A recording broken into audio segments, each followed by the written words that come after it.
Dans Solo Leveling, l'armée de Jin affronte les fourmis, tandis qu'Ygris élimine rapidement plusieurs ennemis. Les gardes de Tusk se divisent et traversent les rangs adverses avec une force écrasante.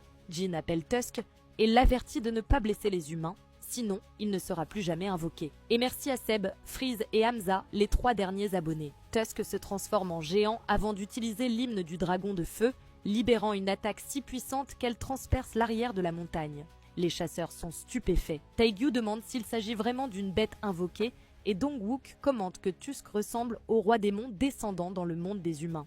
Le roi fourmi, choqué, pense qu'il était censé être le plus fort et se dit « celui qui devait continuellement évoluer, c'était moi, le roi ». À cet instant, Jin apparaît à travers les flammes. Terrifié, l'insecte pense « fuir, je dois fuir ». Le roi fourmi régénère ses ailes et Jin remarque qu'il n'a jamais vu de monstre capable d'absorber les capacités des êtres qu'il ingère. La fourmi ailée s'envole pour prendre de la distance, mais Jin utilise Dominator's Touch pour l'écraser au sol. Alors qu'il s'approche, l'insecte tente de fuir encore. Jin bondit dans les airs et utilise Mutilation pour trancher la fourmi en morceaux, achevant ainsi la créature la plus puissante. Baek crie alors à Jin, signalant que Cha est au seuil de la mort. Jin se demande s'il a pris trop de temps et réalise qu'il doit trouver un chasseur. Malheureusement, Échange d'ombre est toujours en recharge et il ne l'a jamais testé sur quelqu'un d'autre. Même en montant sur Kaizel, Cha mourrait avant d'arriver à destination. Alors que Jin réfléchit, il ordonne soudainement au caméraman d'éteindre sa caméra immédiatement, menaçant de la briser s'il refuse. Il demande ensuite à ses ombres de chercher un corps.